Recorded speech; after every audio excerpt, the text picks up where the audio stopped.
लगता है फ्रेंड्स जो मैं रेसिपी आपके साथ शेयर कर रहा हूँ आपको काफ़ी अच्छी लग रही है, क्योंकि एक के बाद एक मुझे काफ़ी रेसिपीज़ के सवाल आ रहे हैं कि सर आप मुझे कुकीज़ की रेसिपी बता दो, ड्राई केक की बता दो। पिछले बार जो मैंने वीडियो बनाई थी वो ड्राई केक की थी, लेकिन वो एग वाली बनाई थी।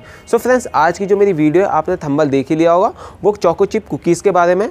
मैंने पहले भी आपको कई तरह के कुकीज़ बताए हुए हैं, जैसे ऑरेंज कुकीज़ कैसे बना सकते हैं, सिंपल तरीके से आप सॉल्टी कुकीज़ कैसे बना सकते हैं या स्वीट कुकीज़ कैसे बना सकते हैं। सो फ्रेंड्स आज की जो मेरी वीडियो है वो कुकीज़ के बारे में ही है, लेकिन चोको चिप कुकीज़ के बारे में, जिसमें आप सिंपल से मेथड करके आप अपनी चोको चिप कुकीज़ को तैयार कर सकते हैं। सो फ्रेंड्स इसमें एक चीज़ और है, इसमें मैंने ब्राउन शुगर यूज़ करी हुई है, और अगर आपके पास ब्राउन शुगर नहीं है सो आप नॉर्मल तरीके से शुगर यूज़ कर सकते हैं, और प्लस उसमें 10 ग्राम कोको पाउडर उसमें ऐड कर सकते हैं, जिससे कि कुकीज़ चॉकलेट फ्लेवर में आ जाती है। सो इसीलिए हमें कोको पाउडर का यूज़ किया जाता है। और अगर मैंने आपको बोला अगर आपके पास नहीं है तब आपको डालना है, अगर ब्राउन शुगर है तो आप उसको यूज़ करिए। सो फ्रेंड्स जो भी मैं आपको रेसिपी बताता हूँ उसी में से ये भी ईजी टू मेक रेसिपी है। सो फ्रेंड्स बिना किसी टाइम वेस्ट के चलते हैं अपनी चोको चिप कुकीज़ पर।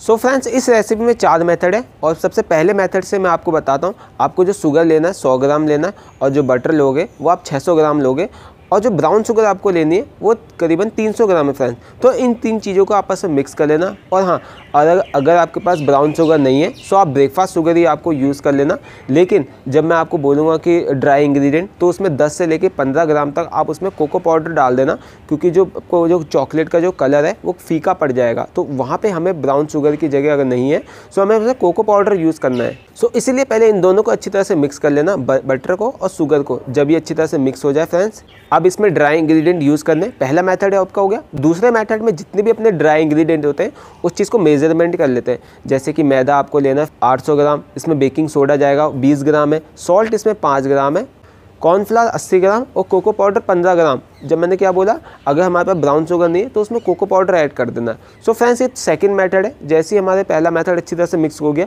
तो अब जितने भी अपने ड्राई इंग्रेडिएंट हैं उस चीज़ को उसमें डाल देना है। जैसे ही वो मिक्स हो जाए दोस्तों उसके अंदर डालना है हमें चोको चिप। उसकी जो क्वांटिटी है दोस्तों 350 ग्राम है। फिर आपको लास्ट मेथड यूज़ करना है, जो मिल्क डालना है दोस्तों, उसकी जो क्वांटिटी है वो करीबन 300 ml है, और 50 ml आपको वनीला एसेंस आपको यूज़ करना है। फिर उन चीज़ों को आपको अच्छी तरह से मिक्स होने के बाद, यानी कि आपको 10 से लेकर 15 सेकंड लगेंगे उन सारी चीज़ों को अच्छी तरह से मिक्स होने में। फिर जैसे ही वो मिक्स हो जाए दोस्तों सो आप ट्रे में अच्छी तरह से उसको बिछा लेना, मतलब आपको उसे फ्रीज में रखना है, जिससे कि आपकी कुकीज़ जो है सेट हो जाएगी। इसीलिए मैं कहता हूँ आपको ऑन द स्पॉट कोई भी कुकीज़ नहीं बना सकते। जब अगर आप बनाओगे ऑन द स्पॉट सो जो अपने कुकीज़ है वो ख़राब हो जाएगी। मतलब जो मैं आपको कुकीज़ की रेसिपी बताता हूँ कि इस चीज़ को आपको रेस्ट देना है, सो मतलब रेस्ट ही देना है। और अगर आप उसको चीज़ को बनाना स्टार्ट करोगे सो वहाँ पे कुकीज़ फैल जाएगी, बटर पूरा फैल जाएगा, जितना भी आपने ओवन में डाला होगा प्रोडक्ट वो सब ख़राब हो जाएगा। सो इसलिए मैं बोलता हूँ कुकीज़ को करीबन 4 से लेकर 5 घंटे तक उस चीज़ को रेस्ट देना है। मैं आपको ये भी बोलता रहता हूँ कि कौन सी कुकीज़ को रेस्ट देना है और कौन सी कुकीज़ को नहीं रेस्ट देना है। सो ये अलग अलग होते हैं, लेकिन जब मैं बोलता हूँ आपको रेस्ट देना है कुकीज़ को, सो वहाँ पे आप उस डो को आपको रेस्ट देना है। फैला के करना फ्रेंड्स, जिससे कि वो जल्दी सेट हो जाता है। इसलिए मैं आपको 4 से 5 घंटे बोल रहा हूँ, और आप इकट्ठा करके करोगे तो उसमें ज़्यादा टाइम लगेगा। सो इसीलिए उसको काफ़ी तौर पे फैलाया जाता है ट्रे में अरेंज करके।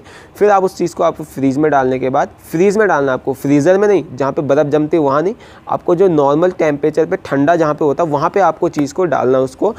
फिर जैसे ही वो ठंडा हो जाता है फ्रेंड्स आपको 25 से लेकर 26 ग्राम के बीच में उसको काट लेना है। फिर हल्का सा राउंड शेप बना के ट्रे में अरेंज करके हल्का सा उसमें से चोको चिप लगा देना है। जैसे 2-3 आपने ऊपर से चोको चिप लगा दिए गार्निश के तौर पे, क्योंकि जब बेकिंग होगी तो दिखेगा। अंदर वाली चोको चिप तो दोस्तों अंदर ही है, लेकिन जो बाहर से गार्निश के तौर पर भी चोको चिप दिखता है उसमें। सो इसलिए मैं कह रहा हूँ 3-4 चोको चिप ऊपर से आपको अरेंज करके उसमें चिपका देना है, जिससे कि बेकिंग होने के बाद वो अच्छा दिखता है। सो फ्रेंड्स इसी तरीके से आपको कुछ अरेंज कर लेना है अपने कुकीज़ को। फिर आप उसे बेकिंग में डाल देना। बेकिंग का जो फ्रेंड्स जो टेम्परेचर होता है वो 160 से लेकर 170 के बीच में रखना है, और जो इसकी टाइमिंग है दोस्तों वो 12 से लेकर 14 मिनट तक इस कुकीज़ की बेकिंग चलेगी। बेकिंग होने के बाद आप उस चीज़ को अच्छी तरह से बाहर निकाल कर ठंडा कर लेना, यानी कि 15 से 20 मिनट लगेंगे उसे ठंडा होने में कुकीज़ को।